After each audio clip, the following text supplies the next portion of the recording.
దశాబ్ది ఉత్సవాల్లోనే నిర్ణయం తీసుకున్నాం అక్కడ తెలంగాణ తల్లిని ప్రతిష్ఠించాలని.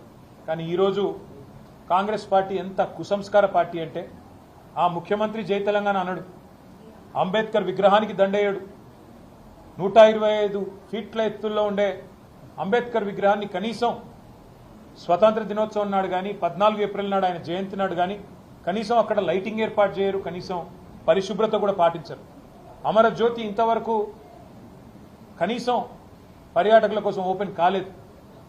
ఇంకా పైపెచ్చు ఇవన్నీ చాలదన్నట్టు ఏ రాజీవ్ గాంధీ గారైతే తెలంగాణ బిడ్డ అంజయ్యను అవమానించారో ఆ అంజయ్య గారి పేరు పక్కనే ఉండే పార్కుకు పెట్టింది ఆనాడు ప్రభుత్వం. కానీ అంజయ్య గారి పేరు పోయింది, అది లుంబిని పార్క్ అయింది.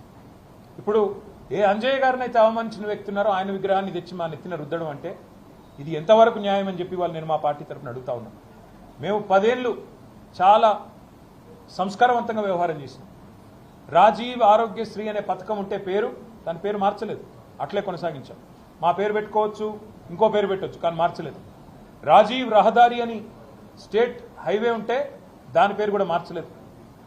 రాజీవ్ గాంధీ యూనివర్సిటీ అని IIIT బాసరకు పేరుంటే నాలెడ్జ్ యూనివర్సిటీ అని దాన్ని కూడా మార్చలేదు, కొనసాగించినాం. ఉప్పల్లో ఉండే అంతర్జాతీయ స్టేడియంకు రాజీవ్ గాంధీ స్టేడియం అని పేరున్నా దాన్ని కూడా కొనసాగించినాం తప్ప మార్చలేదు.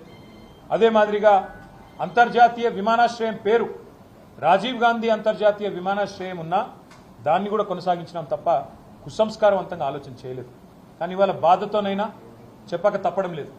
మీరు తెలంగాణ తల్లిని అవమానించిన తర్వాత, తెలంగాణ అస్తిత్వానికి ప్రతీక అయిన మనందరి తల్లి లాంటి తెలంగాణ తల్లిని మీరు అగౌరవపరిచిన తర్వాత తప్పకుండా ఈ మాట బాధతోనే చెప్తా ఉన్నాం. రాజీవ్ గాంధీ గారు మరి తెలంగాణకు ఆయనకు సంబంధం ఏందో నాకే తెలియదు. రాహుల్ గాంధీ దగ్గర మార్కులు కొట్టేయాలంటే మీ గాంధీ భవన్లో పెట్టుకో, లేదా జూబ్లీహిల్స్లో నీ ఇంట్లో పెట్టుకో, ఎవరు వద్దంటలేదు. కానీ ఇవాళ తెలంగాణ సెక్రటేరియట్ ముందు రాజీవ్ గాంధీ విగ్రహాన్ని పెట్టి ఏ కాంగ్రెస్ పార్టీ అయితే వందలాది మంది పిల్లల ప్రాణాలు తీసిందో ఆ కాంగ్రెస్ పార్టీ మళ్ళొక్కసారి క్రూర పరిహాసం ఆడే విధంగా తెలంగాణతో, తెలంగాణ అస్తిత్వాన్ని, తెలంగాణ ఆత్మగౌరవాన్ని దెబ్బతీసే విధంగా వ్యవహారం చేస్తూ ఉన్నారు. మేము తప్పకుండా మాటిస్తా ఉన్నా మా తెలంగాణలోని అన్నదమ్ములకి, ఆడబిడ్డలకి, మన పోరాటమే అస్తిత్వ పోరాటం, ఆత్మగౌరవ పోరాటం. తప్పకుండా మనం మళ్ళీ తిరిగి వస్తాం. అది కాంగ్రెస్ వాళ్ళకు తెలుసు, మీకు తెలుసు, మాకు తెలుసు. 4 ఏళ్లలో మళ్ళీ కేసీఆర్ గారి నాయకత్వంలో తిరిగి తెలంగాణలో ప్రభుత్వం కూడా మనదే ఏర్పడుతుంది.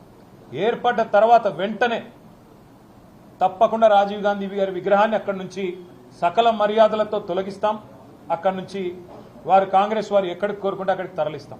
అక్కడ మాత్రం ఖచ్చితంగా తెలంగాణ తల్లి విగ్రహాన్ని పెడతాం.